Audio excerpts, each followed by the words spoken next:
Okay, welcome everybody to our lecture tonight. I want to first thank Tecnoglass for their support in the lecture series. It gives us a great opportunity to bring in voices from all across the world. And tonight is no different as we are joined tonight by a wonderful lecture again. I want to thank the Dean for supporting the lecture series in-house to give us freedom and flexibility to dive into areas that are sometimes a bit complicated, but yet fun to talk about. So thank you, Dean, for your support in the lecture series. So tonight, our guest for the lecture is Roberto de Leon of De Leon Primmer Architecture Workshop, coming to us by way of Louisville, Kentucky. Now, for those that know me, there's one moment in here. I'm from a small town in the Midwest, and I really love to find firms that are doing amazing work in unknown locations for most of America. The way that I like to explain where I'm from, which is in Missouri, which is not too far away from Louisville, is it is the first drink after you take off from New York on the way to LA. So together with Roberto, his partner Ross Primmer have humbly amassed a portfolio of projects that bridge the urban and rural, that address the public realm, and it fosters culture. What I think is critical about what you're going to see tonight is that it is a very sensitive approach to architecture. There is a skillfulness in it, and it addresses craft and detail. At times, the work has a lightness to it, seemingly floating above its context. At other times, it is heavy and grounded in the significance of place. There is an inventiveness in form making and a novel use of traditional materials. The use of color reminds us to be playful and embrace our inner child. Yet above all, the work is sophisticated and attentive. I'm sure at this point you can imagine that the awards are numerous, but I will go through a couple. So De Leon Primmer Workshop has been recognized with honors and awards, including AAA Honor Awards, American Architecture Awards, Architecture's Best Small Firm, which I think is a bad nomenclature for a firm of stature of you guys.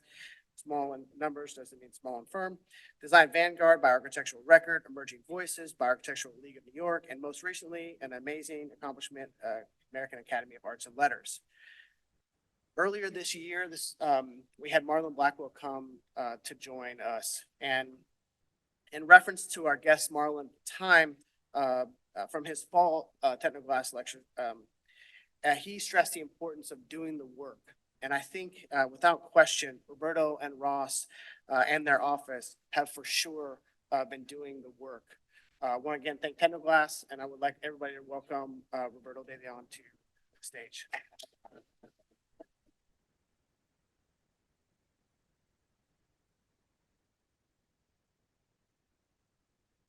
Thanks, Chris. Can everyone hear me okay? All right. So first of all, thank you for having me here. It's wonderful to be here, and this amazing campus where it feels like I'm just on vacation all the time. So it's really quite amazing and lush and green and all of that. So I appreciate being here. My presentation today is going to talk about specifically a series of projects, case studies, and how we think about not just the design, but the implementation of the design, and this kind of tension between the idealized drawing or ideation of the project and the actual making of the project, and how those two sort of either contradict each other or make it into a greater whole. So a lot of our work is marked by sort of a kind of playfulness, using specifically common or off-the-shelf materials typically. A lot of the work, most of the work I'm showing you, if not all the work tonight, is really very modestly funded projects. So please keep that in mind, because it is part of the challenge, and we love the constraints of a modestly funded project. So a little bit, let's see here.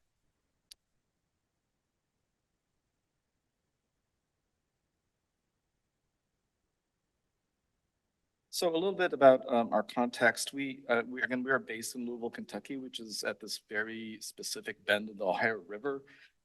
It is the only natural obstruction on the Ohio River, which is the Falls of the Ohio, which is seen in the lower left. It's not your typical waterfall. It's actually very shallow falls.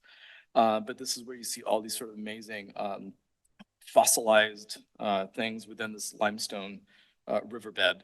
And so this is very much our context. It's typical to see barges, but we're also very specifically in a flood zone. So our edge of the city is typically always in flux, and flood conditions really predicate a lot of our projects specific to the river's edge. We are very much inspired by the sense of place and precedents that draw on that. So for example, exposed limestone cliffs are very typical in our region, and how that might generate a project, for example, the massing for a regional library, and then ultimately developing that idea in terms of skinning it, materiality, tactility, scale, and ultimately, and I would say at the same time, as we're thinking about the big picture, we're already thinking about the detailing of this. How do you actually implement a facade like that? And if you can see in the bottom of this mock-up outside of our office, but we tend to look at even sort of we're always looking for the free detail, right? So turning the brick around, which is the bottom two courses, gives you that free sort of unexpected detail, again, for the same material. This is our office. We work at one long 80-foot long table. There are no rooms per se, so everything is sort of out in the open. That's really important for us because we really feel it's important that everyone, the entire team, is able to collaborate and hears everything. So when things are tense in the office, it's, you know it. We also, a big part of it is our shop. So building things at full scale, mock-ups internally by us is a really important aspect of how we not just explore materials, but also develop detailing. So for example, this is a bamboo facade mock-up that would ultimately become this project, which is for a farm operations facility. This is specific to a hay storage and drying barn, essentially. It also becomes important to then think about things like, this is a project we did for a viewing tower for a sculpture that Maya Lin did in our region called Kentucky Line, and that's the client on the left giving us kind of a thumbs up on how high he's going to go up this structure, but also how heavy this is going to be. On the right is a full mock-up of mirror polished stainless steel. So this is sort of a tripod that moves around this working farm property, but it's really full of site-specific, very large-scale art installations. It's almost like Storm King, for example. We look at a lot of building technologies. For example, the barn is a source of constant inspiration for us because of its sort of humility, its logic in terms of simplicity of construction, but the way that it's so mutable in a sense that it can really be adapted to so many different things. So for example, this is a worship space in a rural part of Kentucky. Interior, for example, this is all just using reclaimed wood, corrugated metal panels, and then translucent fiberglass, and seeing how natural light, which is essentially a free material, can sort of permeate into the heart of this. Also, structures such as park infrastructure.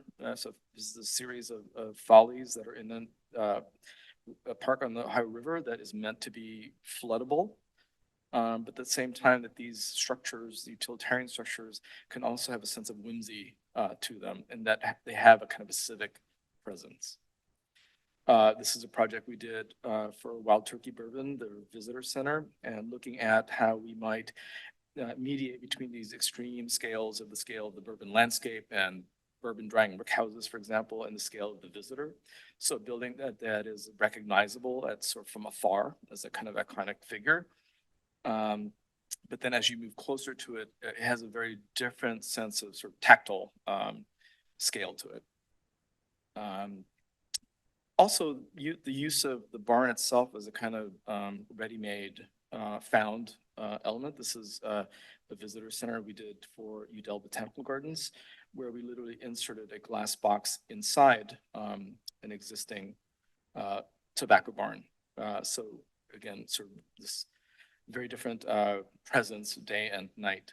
Our work is not just within the Louisville region. We do work out in other states. This is a museum we did for Rogers, Arkansas. It's the first project to be completed under the Walton Family Foundation Design Excellence Program. We feel it's never too late to save a building. So this is a project that we did in a small town in Kentucky called Guthrie. And so this is the building as it was presented to us. It was actually too dangerous for us to go inside. But this then became sort of a multi-use facility where we preserved the kind of layering of history of this and really celebrated that contrasting new and existing. We tend to sort of think about a logic of projects where we are always pouring boiling water over it to distill it down to like sort of the simplest thing, but at the same time, sort of in duality, thinking about the complexity that we can achieve by simplifying it. So this is a project, it's a conference room within a larger project that we did, but it's really just using one material and layering that, stacking that. And what you see here is then this object is showing a kind of essentially a structural loading diagram. So wherever it's opaque is where these structural loads are being transferred to the ground. This is a little bit of an aside, but we also think about projects even at the smallest scale. We were recently involved with a project called the Birdsong Project, which is basically a series of sort of creative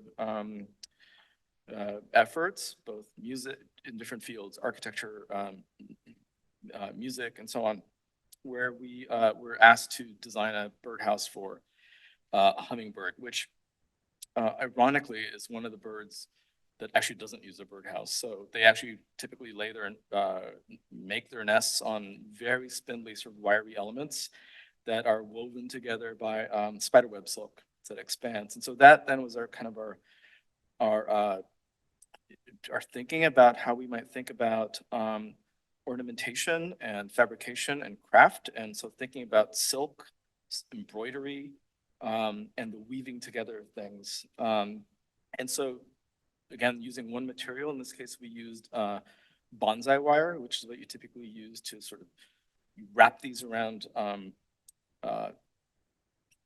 limbs to shape a bonsai tree. And I think this is kind of a quick video on the making of this. So again, going from idea, sketching it, to a 3D model of it, and then actually fabricating it, and the kind of translation between the idealized 3D model and into the making and what is actually possible was a really interesting one for us in terms of kind of achieving this kind of balance between idealized and built project. So this is really quite small. It's 18 by 18 by 18 inches. But the challenge here was to try and incorporate as much detail and density in the core of the structure as possible, so that each of these wire elements is basically where a hummingbird could then build a nest on it. And then weaving within that much finer gauge wire. And so you can see here then that the resulting structure or project, quite dense, but again, a lot packed into 18 by 18 by 18 inches. And so this is that completed project. And you can see here that at the core, it really does become quite dense. We had no fingertips left, I think, after making this. But this is the project then installed. This was for Brackenridge Park, which is a historic park in San Antonio. So this was in conjunction with 10 other architects from other country, Marlon Blackwell, Tom Kundig, those folks. So you can see then this is the installed. And then at night, this was part of an event the kind of uplighting of this. And it's kind of a hard project to photograph because of the intricacy of it. We're also working on other projects. This is one that's really at a much different scale, a new museum and research library in downtown Cincinnati. We're exploring a terracotta facade where we're trying to work with or collaborate with a German terracotta manufacturer looking at profiles, but also this elusive color called celadon, which can either shift gray or blue or greenish, but really none of those colors. And these are none of the exact colors, but we've been exploring these opportunities. And this is kind of a quick study we did in terms of how that glazed surface would transition from day to night and the kind of changing characteristics of this. So that's kind of an overview of just kind of what we're up to and how we think about projects. And I'll talk more specifically about using 3 case studies. The first one is in Knoxville, Tennessee. So it's for Knoxville Botanical Garden and Arboretum, which is just sort of east of the city. And we had done a master plan for them, identifying sort of different opportunities and how to stitch together a more cohesive narrative for the visitor experience here. But I'm going to focus on one project, which is the very first project, which is the Dogwood Pavilion. This was the site identified for that, and initially there was actually an existing building here, and the clients initially thought that we would tear this down, but this is actually a perfectly sound structure, and we said we could do something with it. You know, using an existing structure is one of the most sustainable things you can do. And so I'll kind of take you through our logic and how we repurposed this, basically a multi-use shed, a bunker, into a public space. So this is the floor plan, probably the simplest floor plan ever, rectangle. So this is the strategy. We proposed a new sort of exterior cladding for it. There is an inner, basically sort of insulated thermal layer. Programmatically, we consolidated the program into sort of each end so that we could maximize the amount of flexible use space in the center. We then created apertures that are related to specific viewpoints and access points into the garden. This is on a sloping topography, so there's a lot of opportunities for upper and lower zones, and again, sort of framing views into the botanical garden. And then this is the floor plan of that. Very typical of what we do for all of our projects. We're sort of obsessive about just documenting everything. So, you know, we documented every tree in this botanical, this arboretum property, bark, the leaves, all of that. And this became then our inspiration for the recladding of this CMU block building. And it started off very, very simply enough with using paper, folding paper, creasing it as a kind of way to achieve some kind of bark texture, but then looking at that in relation to a material. In this case, we were using expanded metal mesh, which is the most of the metal panels. I think this is the most economical versus, say, perforated metal panels. But this comes in many different gauges, and we were playing with translating that material into kind of the folded paper models that we had in the office. And so we began a series of templates and testing how we could fold this in-house. And then looking at the effects of not just natural light, but artificial lighting. And in Shauna's studio today, we talked about the McNichols company, but these are the last 2 free samples they would give us. So we were trying to just make really good use of this, but you can see here that we had a series of thickness of gauges and so on. But this one, it was just too thick a gauge for us to actually fold in the office. So we partnered with a metal fabricator to just learn about breaking metal and how far we could really have acute and obtuse angles, and the fact that we really couldn't form a full circle of this because of the break machine.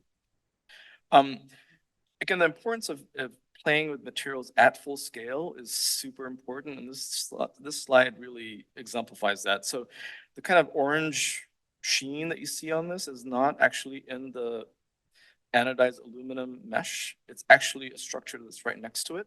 And without making this, building this at full scale, we would have never realized that this material can actually take on the colors of adjacent objects. So that was really an important thing. And even the orientation of the diamond, whether it's horizontal or vertical, the horizontal picks up a lot more light, which is on the left. Simultaneously, we were also doing computer modeling of this to see, this is a south facade, to see how that same material or facade could transform from day to night through both natural and then artificial lighting, uplighting. So these were the initial renderings of that kind of ethereal lantern in this wooded landscape.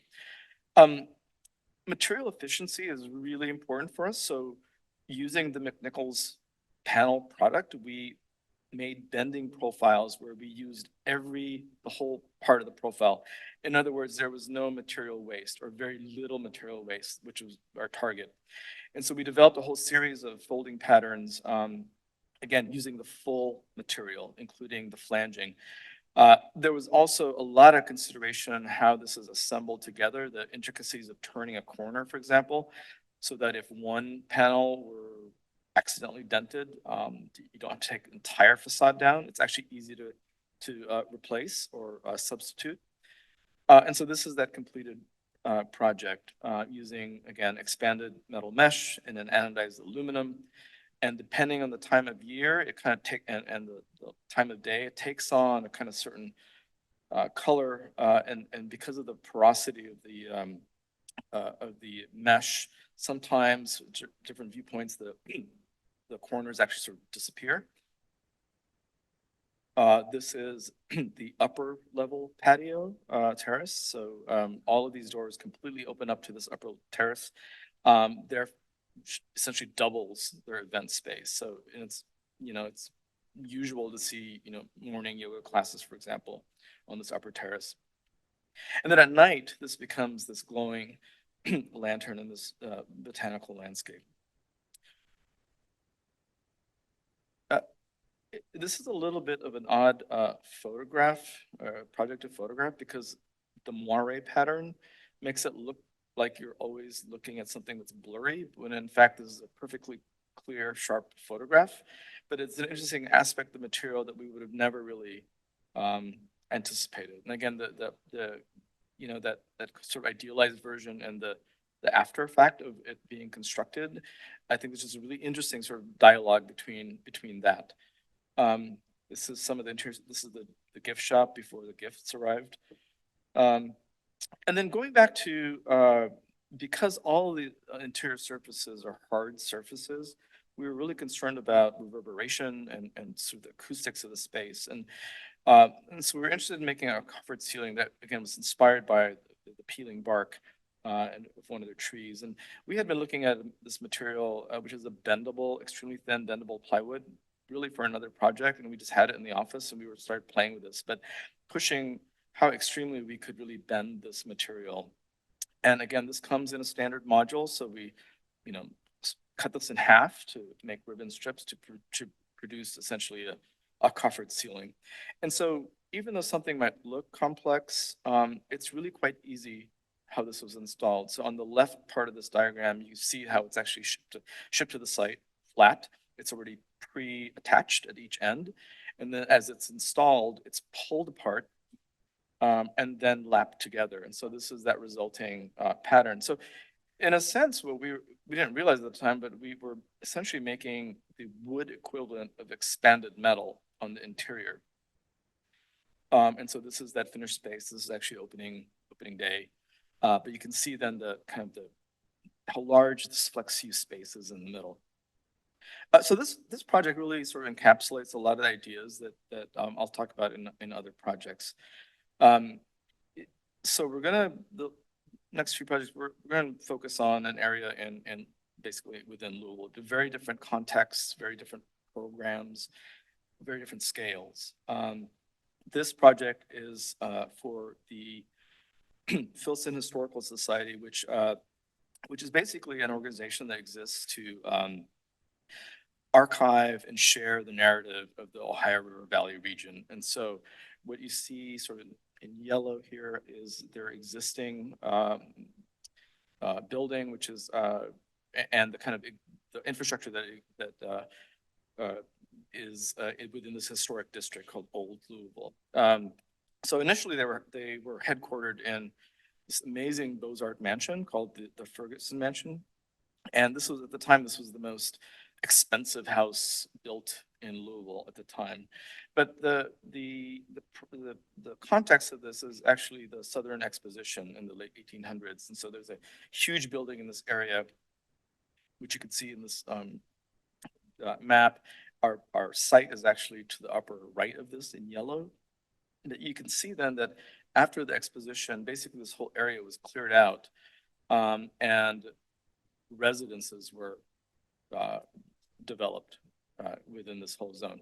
So in 1905, this was the figure ground with our project in yellow here. So there's the Ferguson Mansion, and then right next to it is a carriage house. This is what existed of that original 1905 fabric. And then what the actual figure ground map is when we started this project. So what the project really is then is three components. There's the Ferguson Mansion, which we renovated, the carriage house, which we restored and was later adopted to be for sort of a hinge point for the different buildings on this campus, and then a new addition, which I'll focus on more specifically, which is the rectangular footprint to the left of this. And then a kind of site design that really knits all these structures together, but also knitting together kind of the disparate aspects of this block context. Again, similar to the trees for Knoxville, we documented every building with a 9-square block of surrounding the Ferguson Mansion. And what you see here, which we were really surprised as ornate and elaborate as these residences were from the 1900s, there's actually a formula to them. So this is sort of 1900s version of developer housing, but you can see here that it's kind of 1/3, 2/3 rule, essentially the golden section, right? The golden portions. And so no matter the ornamentation on this, they really had the same sort of DNA in them. These are some of the images of the detailing inside of the Ferguson Mansion. So things like ornately carved, wood balustrades, for example, tiling, sort of shimmering surfaces, really intricate ceilings. The sense that things were handmade, and in this case, they really were handmade during this time period. And of course, their focus, right, the Ohio River Valley. So a lot of sort of river imagery was really a huge precedent for us in this project.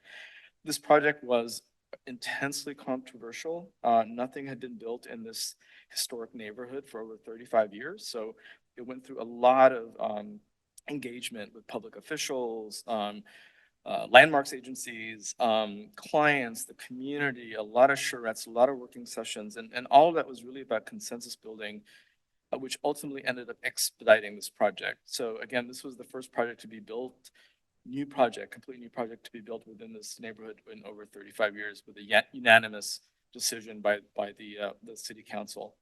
So this is the site plan. And again, I'll be focusing on the new addition, which is on the left of this image. And then just, I won't go to too much detail on this, but how this landscape then knits together different and borrows from neighborhood views and so on, and how the structures are all connected to each other. The floor plan is pretty straightforward. So the new addition basically consists of 2 vent halls, double height spaces, and then 5 levels of archives, which basically doubled the archival storage. And this is a section of that, and how all of these sort of connect together, are threaded with an elevated headway. So this was the original rendering of that, showing how our new addition, which is to the left, relates to existing structures from 1905 to the right. And so, again, we're really careful about the proportions of this, but this is really quite a large building. And there were a lot of things that we thought about, which is, pardon me, which is about how we skin this building, literally. This was, we were not trying to be historically derivative in the sense that we were trying to mimic the Ferguson, but we wanted to relate to the fabric that already was here, but also express how we build today. So the Ferguson mansion is all load-bearing masonry, for example, but in this case, the new addition, how we build today is really about veneers, right? It's almost like an onion, layering. So we can be much more expressive with the brick, for example. You can see here on the north facade, on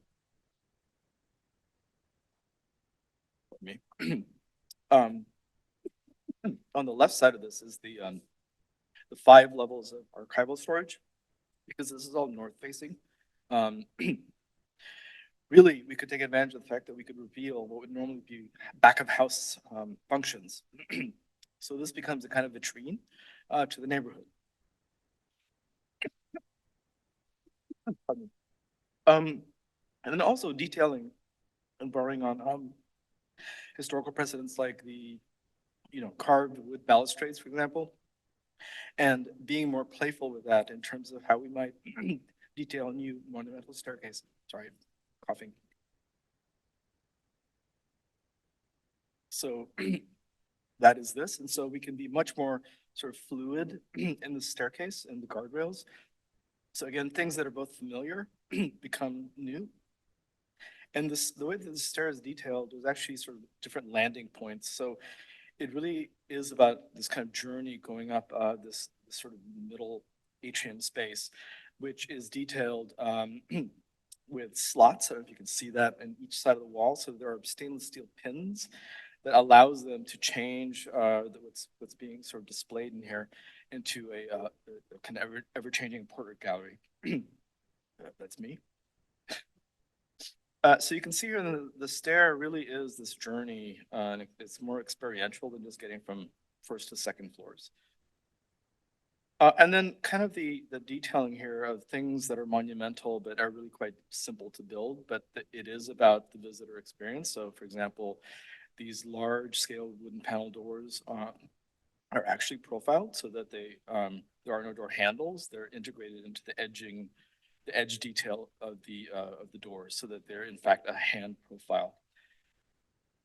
And then again, picking up on these motifs, water motifs, for example. So this is the lower vent space. So picking up or drawing on this kind of sense of layering of the space, right? So from the brick that's on the outside to this kind of wood-lined box on the inside. And all of these sort of shutters or curtain-like wooden elements, you see they're actually all operable. So this room can be completely blackened out, and these shutters sort of can slide open.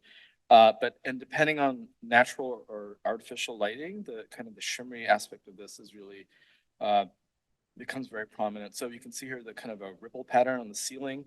And what this is basically wooden slats where we sawed or cut the profile in half, but used both the A and B parts of it. So there was no waste in that sense, that we always use each half to create this pattern. And this is the reflected ceiling plan of that. You can see here then a close-up of the shutters. Again, these totally roll open, but again, kind of alluding to the kind of shimmery sort of precedents we had with the river images. And then incorporating, for example, things like donor signage and so on.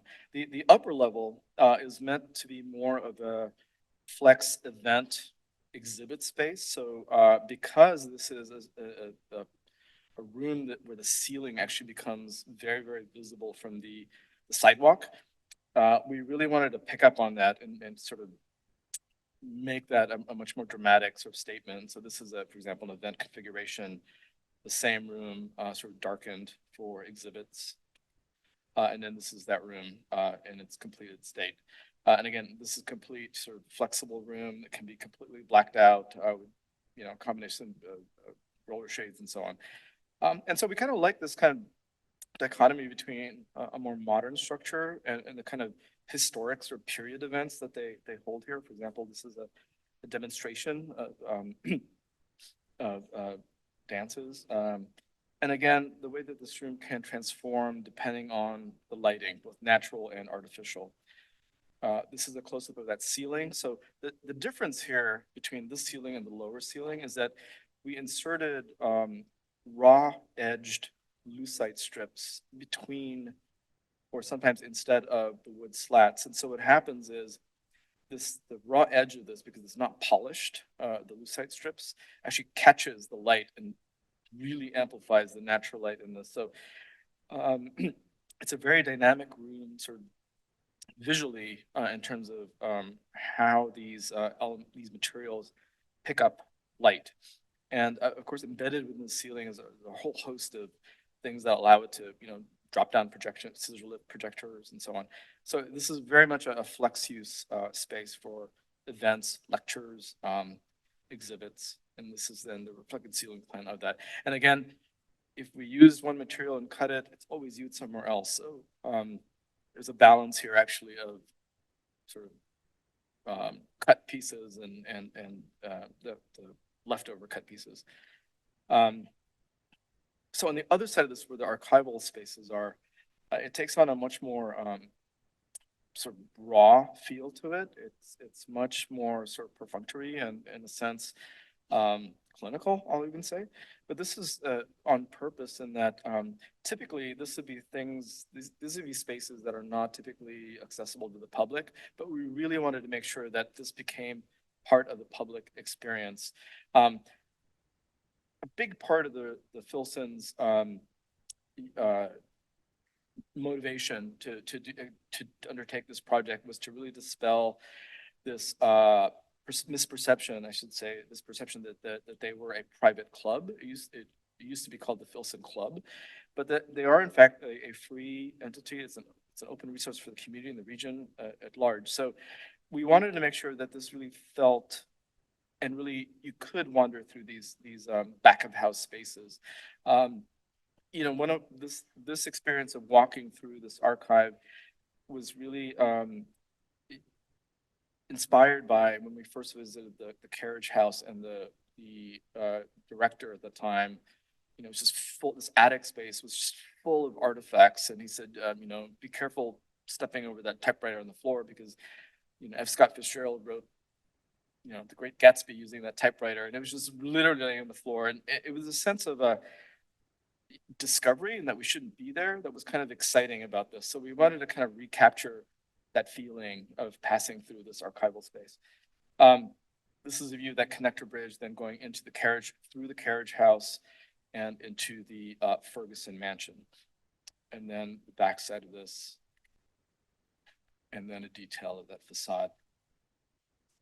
And so this project is nearby. It's just north, but it's also right on the river. It's in the Louisville's Waterfront Park, but in the Phase 4 westward expansion. So we've been involved in this different aspects of this project, including designing an overlook pier, for example. But this is under construction now. But this project that I'll be talking about is the very first thing that was constructed, which is actually a pump station building. So what this is, and this is the site, it's actually an active sort of construction post-industrial site. But what Louisville has been building and just recently completed is what is called the Waterway Protection Tunnel, which is basically a 4-mile long tunnel, 250 feet below grade, just to hold stormwater so that it doesn't flow into the Ohio River during extreme, weather events.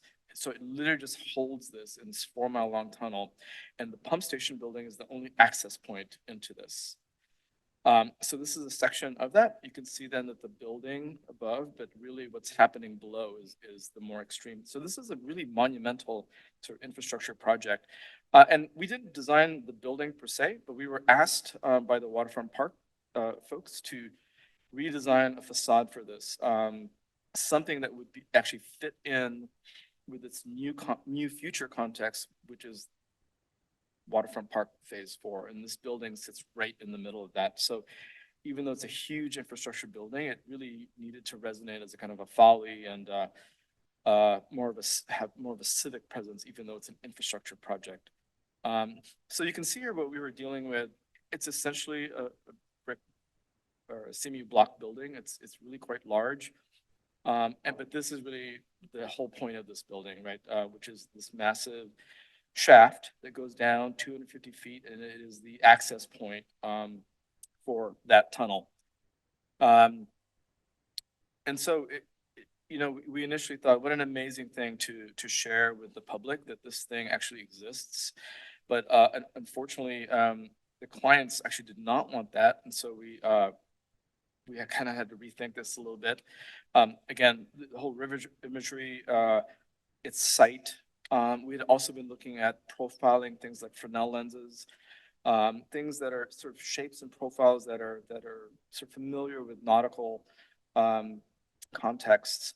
There's already we had done a lot of projects for Waterfront Park, and there's already kind of a material palette that exists there. So weathering steel was one of them, as well as aluminum and galvanized metals, and so on. So this project initially for us was something we thought could be sort of a peekaboo project that might entice the public to think about what might be inside, transforming from day to night. And again, because this is a very public context, that it needed to be bomb-proof in a sense that, graffiti and so on. And also this is in the floodplain.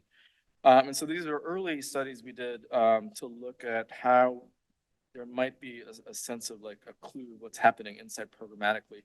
Again, as I mentioned, the client did not want that at all. They just did not want this to be part of sort of public knowledge. So we really did, we had kind of rethink this and just think about this strictly as facade. And so this was, again, initial studies. In this case, as opposed to Knoxville, here we're actually using perforated metal, aluminum, anodized aluminum, and in this case we used 2 perforation densities because we wanted to create a kind of a shimmery effect.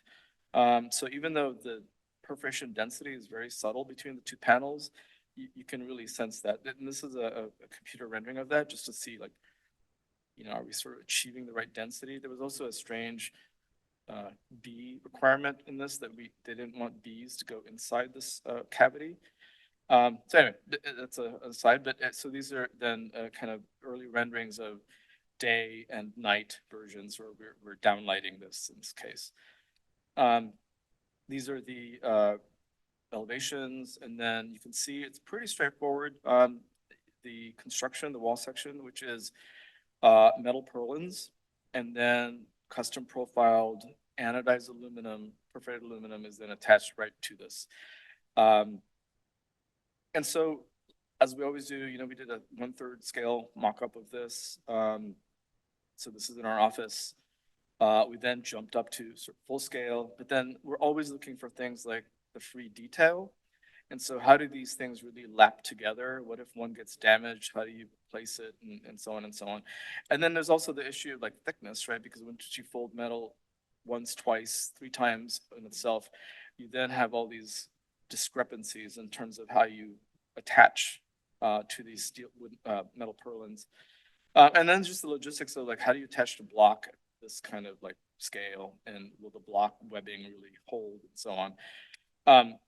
So this is the first full-scale mock-up with the metal fabricator. And then this is the client saying, this is not good enough because I can dent this very easily. So we kind of had to do a refresh on this in terms of moving to a slightly heavier gauge that was much more durable. Otherwise, the design stayed pretty consistent to the original concept. Of course, the logistics of turning a corner, we really wanted a kind of semi-transparent corner to kind of dissolve the feel of the scale of this building, even though we're celebrating at the same time the scale of this building. So this was really working with the metal fabricator to see what kind of tolerances they could achieve in terms of gaps and so on. This is actually their shop drawings. So color-coded based on profiling, perforation densities, and so on. So this actually, the installation of this was sort of like clockwork in a sense. Everything was pre-shaped at their plant, at the shop, and everything was shipped. And so you can see here then this lower level is all weathering steel, which actually weathered very, very quickly. So at this lower level, which the public can actually touch, again, it's sort of bomb-proof in the sense that if graffiti were on here, you literally just sand the surface and then, you know, the finish returns. But you can see then that it's pretty straightforward construction, right? Metal purlins going all the way up. And then the first testing of lighting, so RGB colors, and we're a little bit scared of this because we really just thought it should be just one color. And then, you know, there's always the dilemma of once you give color options to your clients, it kind of goes out of your control. So anyway, that's another topic. But anyway, so this is the installation and then the completed project. Again, focus on the scale of this, the scale of the corrugation. We initially looked at just using, you know, standard modules of corrugation, but at the scale of this building, that corrugation profile, even if we use the largest one, would basically disappear at the scale of this building, right? It would just read as a kind of texture, not a profile. So you can see some of the details, and then taking advantage of kind of north, south, east, west orientations for shadows and so on. The detailing of the Core 10 facade at this lower level reveals slight inflections in the folding of edges and so on. And then at night, and then you can see here then the relationship of the scale of this building in relation to downtown Louisville, which you see in the distance on the right. And then that corner, right, the really celebrating the profiling or exaggerating the profiling as it turns this corner. And then at night, of course, it transforms into this lantern. The gaps, the slight gaps between the panels introduces its own sort of profiling, I'll say, or exaggeration of the profiling. And then this is the completed project. Again, it's still very much in an industrial context right now, but this will very soon become phase 4 waterfront park. And then the color variations we were always scared of. It's actually fairly tasteful, you know. We like it. It's okay. But there is that option. We're just always scared of, like, you know, when it's Mardi Gras, it's going to be green, purple, yellow, that kind of. Anyway, so this next project then, which is actually the last project I'll talk about, I'm hoping I'm doing okay time-wise, is a very different project.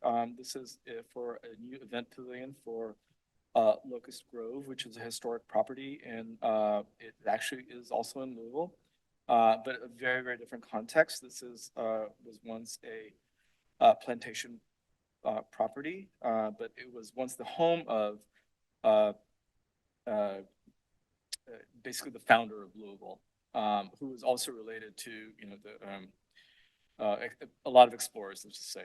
But this was really quite a charming property, full of historic structures of a very specific small scale, but really dominated by the main sort of plantation house, which had this really beautiful but very simple porch that overlooks really an important part of the alley in this property. And then so the house is sort of in the far left here in this image. And then all that alley bookended on the other side by a stone-walled cemetery. And so our site is actually just sort of in the middle of this photograph where you see the green tree.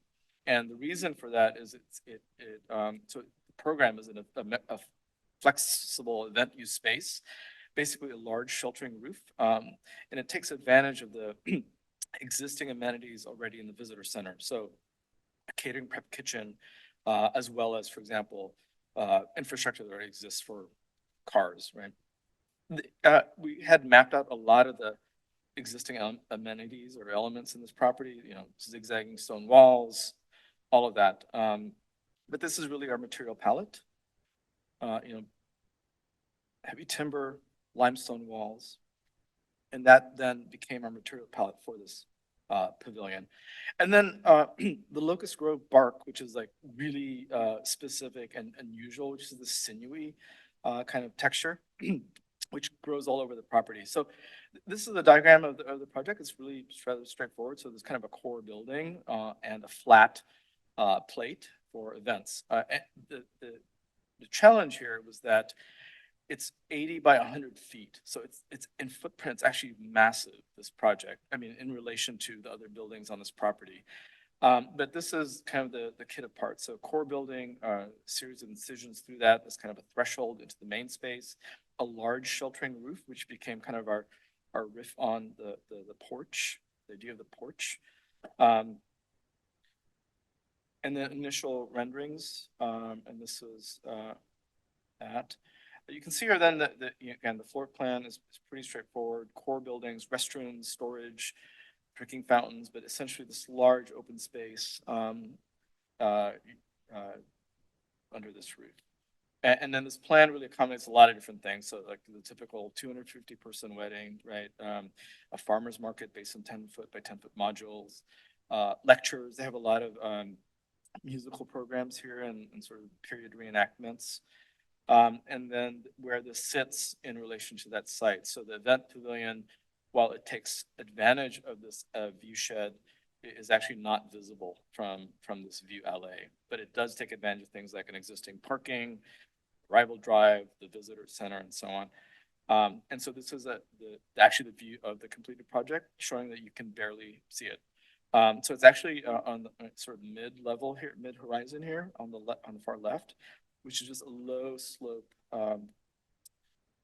roof, essentially. So these were initial mock-ups, just to look at the scale of this, the detailing, connections, concealed connections specifically, what it might look like from underneath in relation to those original renderings. And so this went up pretty quickly. We were really happy with, we initially thought this was going to be really quite complicated, but it actually came together literally like clockwork. And we just could not have been happier with working with this material and this system.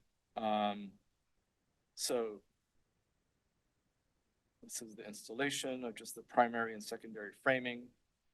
And then the ceiling at that point. And then this is a view back out towards the property. So the stone walls, and this is kind of where I'm going to veer a little bit off on this. So the stone walls were a completely different challenge that we did not expect. So we had initially looked at a series of castings, looking at mortar as the primary material versus the stone itself. So we did a lot of these different examples, but ultimately, time-wise here, so I'll kind of go through this quickly, but ultimately we settled on something that was basically a ready-made. So limestone sill bars, essentially, in a honed and rough cut texture. And so this is something that you would see underneath a window in a brick house, right? Something like that. And they come in a standard module. These are readily available, different textures, and so we began to look at how we might incorporate a pattern based on the patterns that we had already seen on this property. For example, the split rail fences and so on. Different ways that we might overlap.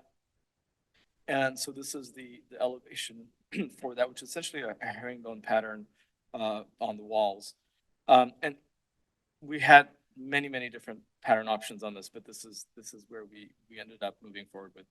And so typically, this is how you might detail the corner. So the corner has always been a challenge, but this is a typical corner where you might just lap it together, right?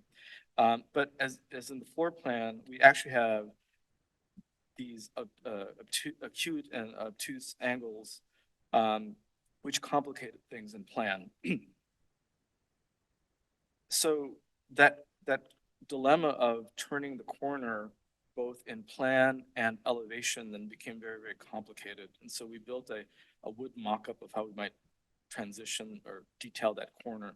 In this case, this is a 90-degree corner. And we also developed, as part of our construction drawings, essentially simplified diagrams, almost like what you'd see in IKEA IKEA furniture, right? This is how you assemble your stool, right? And so something this simple is what we tried to do.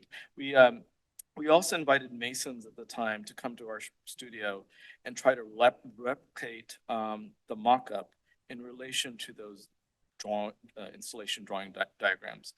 And so this was kind of that first stab at that. And you can see here that then, we'd always never gone to a kind of aspire to a precision in terms of the angles and we'd always actually appreciated the texture of kind of damaged edges and so on. So anyway, but these were the first results. Finally, when a contractor was hired, this is their first attempt that they put up in our office, and they were saying, we can't do this because it just it's not realistic. But we knew we could do it. So we then invited them to build their own full-scale mock-up. This time they cut wood to the exact dimensions of the limestone. And this is the result of that. So, and this takes into account spacing for mortar between this. So imagine this in limestone. And so it's really, so we knew it could be done. And so these were the limestone samples that arrived on site that had been pre-cut. And as they made this mock-up, you can see that it just did not look right. The tolerances were just not acceptable, right? There was a point then that we ultimately said, here's another mason that can do this, and they actually were closer to the diagram. So this is their attempt, but they already had that mason and couldn't let them go. So they tried it again, and you can see here that it's just not, really was not working out for them. They even built a full-scale template so that they could align this, and even then that was not working out for them. And so we've been posting this on social media, and one of the architects from Herzog and de Meuron, who had been communicating with us this whole time, kind of tongue-in-cheek messaged us, maybe get a proper trained German or Swiss carpenter, they will do the job, which of course was funny for us, and ironically we knew they would be able to do it, but for Louisville that was just not possible, right? So unfortunately, we had to kind of totally switch gears here because the pavilion had already been reserved for a wedding over a year prior to this. So we had to finish. So we could have kept on going, but we had to finish it. So we actually just ended up using a hemming detail for these corners, which you can see here. And so this is the completed project. Again, it looks very different depending on how you approach it. Sometimes it disappears in the landscape. Sometimes it's a frame for the landscape. Sometimes it's sort of hidden within these formal gardens. You can see here then that this does feel like a large scale sort of porch that frames the landscape, and the detail of the ceiling configuration.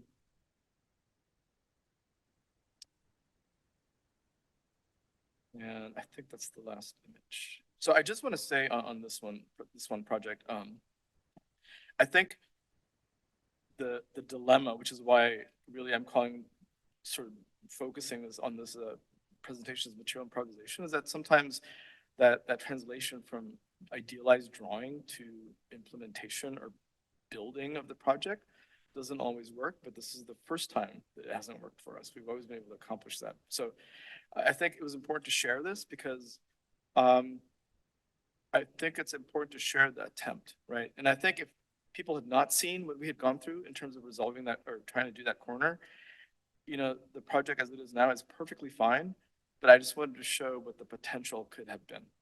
And with that, I'll end and take questions. Thank you.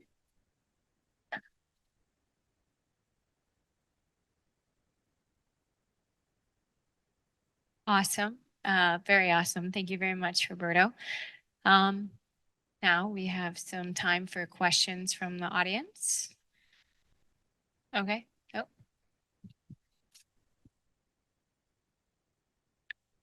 If there's a second one, I can raise your hand and I'll bring the microphone. So in one of your projects, you mentioned that it was controversial and you had to have a lot of meetings with like the city council and like a board. So my question is, when it comes to your unique and uncommon use of materials, how do you justify them to whether it's a client or a board or a jury? For instance, you use terracotta or the wire mesh. Like, what's your process there? Well, yeah, I think that's a great question because we often get asked, like, how do you convince your clients or the public to buy into this? And the thing that our approach has always been to include everyone in that process. So it's not like we work away in our office and say, ta-da, here it is. They actually know where we're headed. And I think that's really important to share that thought process because it's almost really hard to argue against it once they know what that process is. So for example, why are we using terracotta on that project in Cincinnati? Because there's a whole history of, Rookwood pottery is based in Cincinnati, and there's a whole history of decorative ceramics. So it just made a lot of sense in terms of the content of what they had, in terms of, these really beautiful illustrations, and then the kind of history of that region and the use of ceramics, essentially. And it's a nice narrative, actually, because it all supports, whether it's materials, fundraising, kind of logic and how it fits into the city. So there's a lot of sort of things that play that then creates a really strong narrative that is almost really hard to argue against. If somebody says, I just hate it, that's a different thing. But usually we haven't really run into that because it's never a surprise. The public knows the whole way, the city, even for the Filson project, part of our team was actually the landmarks folks. So it's like normally there was always kind of this perception that working with historic approval folks are just really challenging and it's a horrible relationship. But for us, we started there and said, hey, come be part of our team and let's have this discussion. So when I say it expedited the project, it really did because there was 100% buy-in. And it's not always easy. It does require a lot of coordination and collaboration, but really I think and an important answer to that is to share the process. Anybody else? I have one in the meantime, well, and then we'll come to you. I'm hoping that maybe you could talk a little bit about, you're talking about the new project being terracotta, some of the other projects, explore different materials, but sort of the perforated and the folding of the perforated aluminum was a common theme. So did you, work with the same fabricator for both of those projects? Is that if yes, is that fabricator local? Was it Zahner, not somebody like that? I'd be interested in understanding, how do you find that sort of relationship? And then it really comes like, in your last example, the mason, whether it was a skill set or a will, to make it happen, they just didn't have the same ambition that you guys did, but the other projects, it takes that ambition from the fabricator and that craft. So maybe you could talk about that relationship development. Yeah, I think that's a great question because the project procurement is different in each case. So for example, the last project was literally an open bid, low bidder. So it wasn't like an invited bid where we know at least a certain skill set that could be met. So that was a completely open bid, as a city project. So that was a little bit, I'll say out of our control, but by the same token, the project, the detention basin, the pump station building project, that was also publicly bid. But we just happened to have a different metal fabricator that really loved the project and was willing to just throw their heart into it. And when you have that kind of team player, I mean, that's just amazing, right? Because not only can they execute it, but potentially and hopefully improve what the design intentions are. And I think that's really great to have that kind of collaboration take place. For the Knoxville project where we were really crimping it, right? versus rolling the metal panels. That was a totally different contractor. And so we've never had a project where the contractor is a highly skilled sort of set of folks. For some of our most complicated projects, like the Wild Turkey Bourbon Visitor Center, and what's another one? Those kinds of projects, and those are built by contractors that do Butler buildings. For those that know, they're basically pre-engineered metal buildings, and they're the most simplest things you can do. And so that's the kind of skill set we're working with. But when you have those fabricators or subs that just take an interest in the project, you just get really lucky, right? But and that's where that dialogue with making the mock-ups in our office becomes super important, because it's not like they're just looking at drawings. They're actually looking at hey, here's what our intention is, right? So there's this constant dialogue, and it's not always like, and we try to engage these fabricators / installers early on before the project even goes out to bid, so that there's already a dialogue and we can pre-anticipate the challenges or the difficulties of installation and the making or installation of any of these materials or systems. But no, we are more often than not, if not almost always, it's never, it's not Zaner Metals. Although we are working with Zaner Metals on another upcoming project. Yeah. Yes.